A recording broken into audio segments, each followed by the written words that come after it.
There is a clear reason this clip featuring Alex Phillips is spreading so fast online.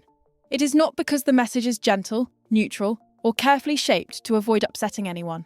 It is gaining attention because it voices a truth that Britain's political leaders, much of the media and cultural elites have spent years avoiding or pushing aside.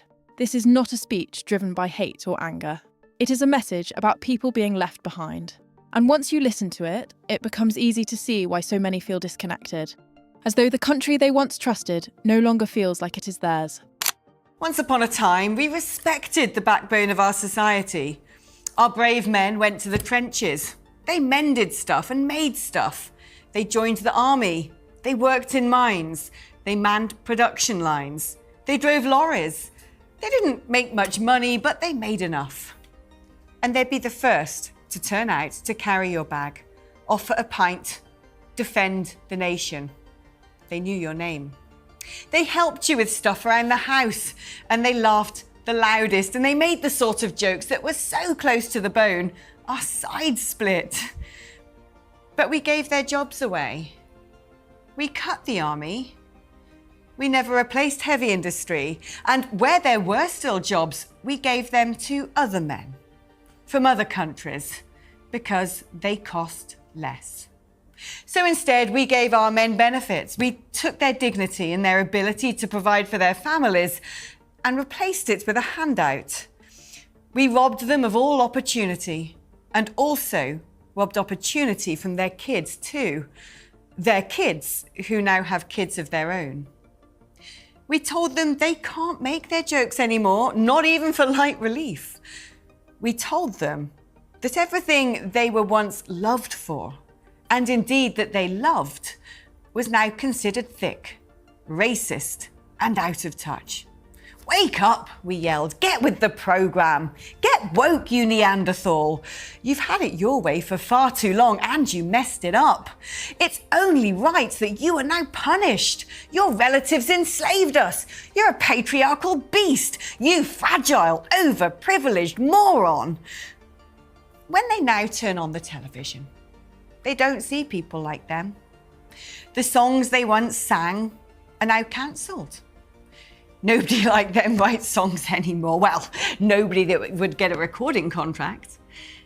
We called them lazy after they had to make a humiliatingly necessary calculation that to provide for their family, maybe even give their loved ones a holiday from their shithole neighbourhood, it was better to not work and claim benefits instead.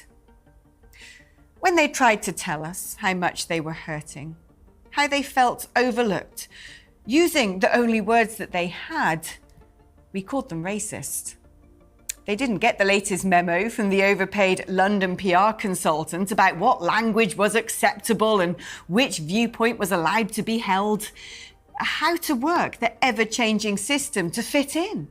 Of course, they're slow learners. And they also don't have protected status. They're monsters.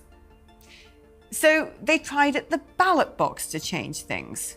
3 times they voted Conservative because they promised to cut immigration. They backed Brexit because that would put them first for a change. They saw that those in charge who hadn't been listening for decades were finally made to listen. And oh, did they listen.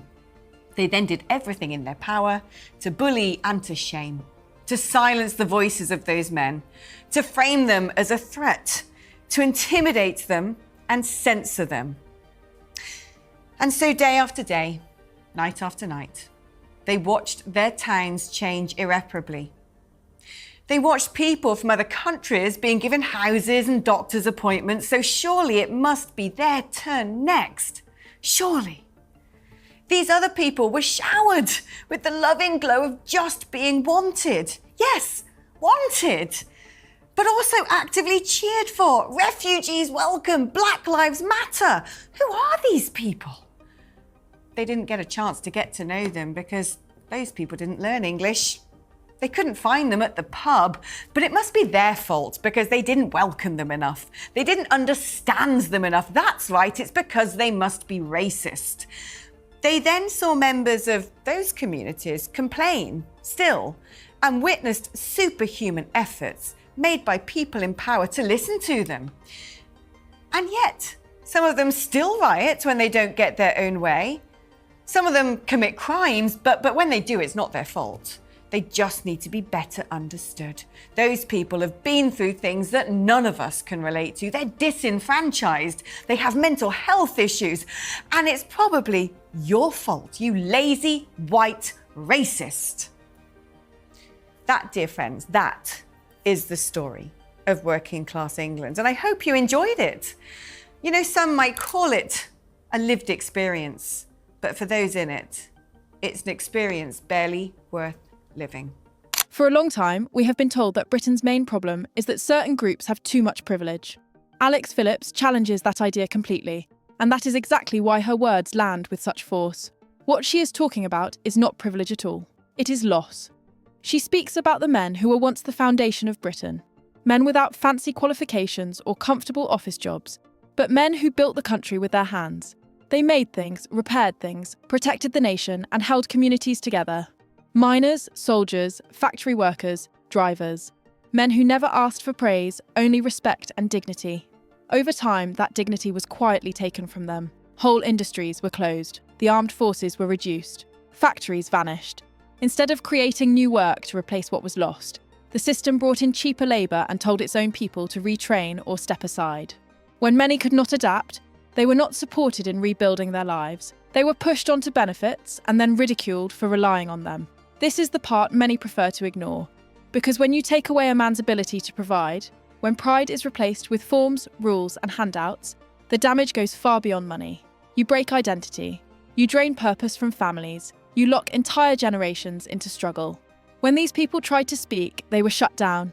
Their jokes were labelled offensive. Their traditions were called shameful. Their opinions were described as dangerous.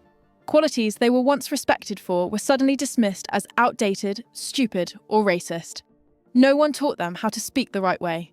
No one gave them the approved language. No one invited them into the conversation. So they spoke in the only place left to them, the ballot box.